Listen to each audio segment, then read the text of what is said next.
so in love with you. Welcome back to Real Estate Mindset. So you guys, Fannie Mae is just now predicting a recession going into 2023.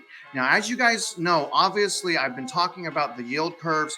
The 2 and the 10-year treasury yields had actually already inverted. And the reason why that's important, you guys, is that is a leading indicator, an economic indicator that we are actually heading into a recession. So it's really important to analyze what that's going to do to the housing market, what that's going to do to your life specifically, because we are already on our way into the recession. And now more and more companies and more government agencies are coming out potentially warning us of a recession. So it's really important you guys look at the writing on the wall. Now, a recession will not only cause unemployment to skyrocket, it's also going to further destroy the demand to purchase homes. And I believe essentially what that will also cause is the fear of missing out. That emotion in our market will actually transition from the buyers over to the sellers. And I believe all of those things combined, specifically the recession, is going to be the catalyst to pop the housing market bubble that we are clearly in. And when I say bubble, I mean massive year over year over year of unpractical equity growth that is breaking the fundamentals of the housing market. So the recession now being predicted by more and more people, huge warning. Now, what we're going to do is we're going to dig into an article by Market Watch that is absolutely bonkers, that actually goes in to what Fannie Mae is saying about the recession. And then we're going to hop over to Fannie Mae's website directly and see what they have to say about a recession. But we're going to start on Market Watch article right now titled Fannie Mae Forecasts U.S. Economy to Fall into Recession Next Year. Now we have someone other than a Real Estate Mindset predicting a recession. Fannie Mae is humongous. So the fact that they're saying it probably means it's going to happen, but they're probably downplaying it. We're going to jump into that article right now. But before we do, remember, I'm not a financial advisor. I'm a YouTube opinion sharer. This is my personal vlog, but I'm a realtor in Houston. I'm a loan officer in Texas. I've been doing this a couple decades. If you guys can, please like this video, subscribe to my channel if you haven't. And as always, continue to comment, share with us your insights and your experiences. Let's get started right now. All right, the Market Watch article goes on. The U.S. economy will contract next year. Federally backed housing giant Fannie Mae forecasts, while Fannie Mae only modestly cut its 2022 GDP outlook by 0.2 points to 2.1%, it slashed its 2023 GDP forecast to negative 0.1% from a previous estimate of 2.2% growth. Come on, guys. Did anyone really think it was going to grow? Anyways, our updated forecast includes an expectation of a modest recession in the later half of 2023, as we see a contraction of economic activity as the most likely path to meet the Federal Reserve's inflation objective, given the current rate of wage growth and inflation, the firm says. It now expects housing sales to drop 7.4% this year and by 9.7% in 2023. House price growth will slow from 20% in the first quarter to 3.2% by the fourth quarter of 2023. You guys, that's super heavy because that's Fannie Mae coming out and essentially warning of all kinds of things. But essentially, they're warning of a recession happening midway through 2023. But I want you guys to ask yourself, how many times has the government and government agencies been wrong? How many times have they actually downplayed the situation and the actual situation was much worse than they're letting on?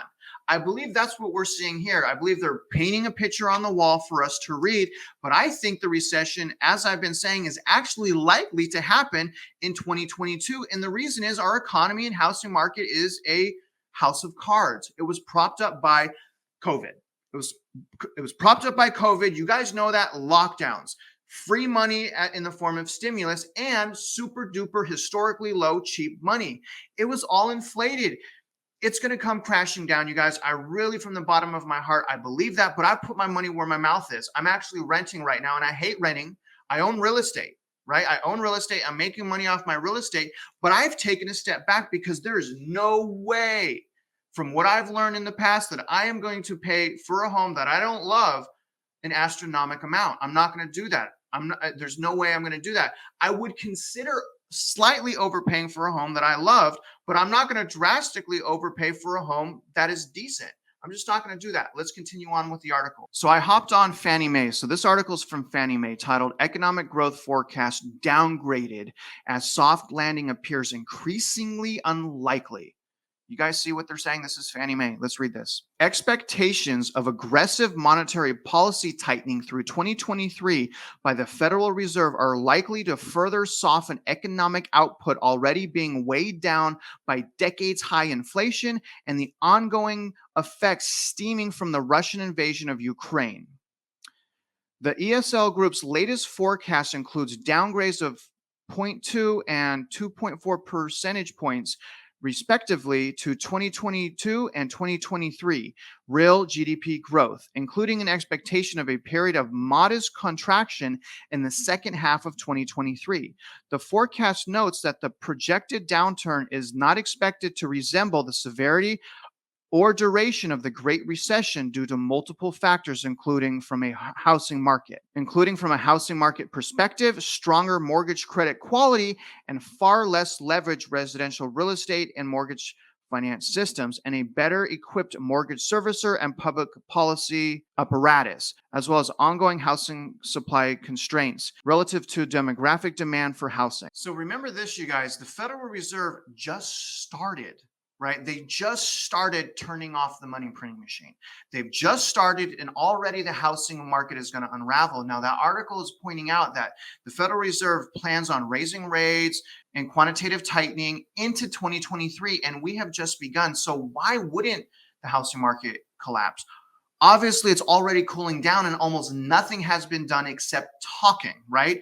So this is very, very interesting, you guys. I believe it's just, again, they're warning us, but the problem is much worse than they're actually letting on. But what's really interesting is, do you see how they continue to adjust their predictions? I believe moving forward, a lot more companies are going to come out adjusting a lot more bearish projections and a lot more bullish as far as bad things happening. Watch that happen in 2022. It's going to be the biggest flip in the history of the housing market this year. Mark my words. Let's continue on with the article. We continue to see multiple drivers of economic growth through 2022, but the need to rein in inflation combined with other economic indicators such as the recent inversion of the Treasury yield curve led us to meaningfully downgrade our expectations for economic growth in 2023. The tight labor market and continued demand for workers, the need for firms to build inventories, and the slowing of some transitionary inflation impulses all suggest to us that 2022 will grow and bid faster than long-run trend growth. However, as the remaining fiscal policy stimuli fade and the predicted tightening of monetary policy works its way through the economy, we expect the impact of these factors to diminish. Data from U.S. economic history suggests that successfully negotiating a soft landing requires monetary tightening to be preempted rather than responsive. I agree with that, but here's the thing that is different than any period of history.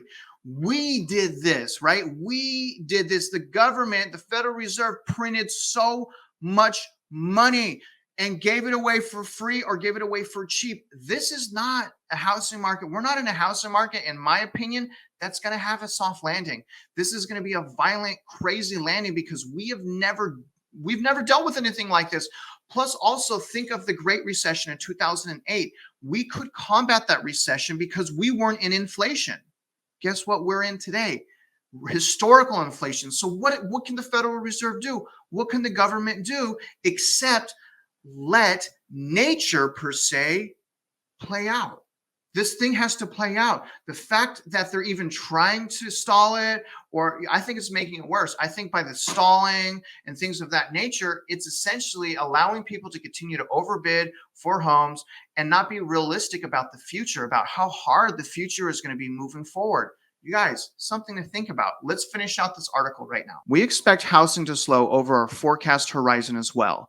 Mortgage rates have ratcheted up dramatically over the past few months, and historically, such large movements have ended with a housing slowdown. Consequently, we expect home sales, home prices, and mortgage volumes to cool over the next 2 years.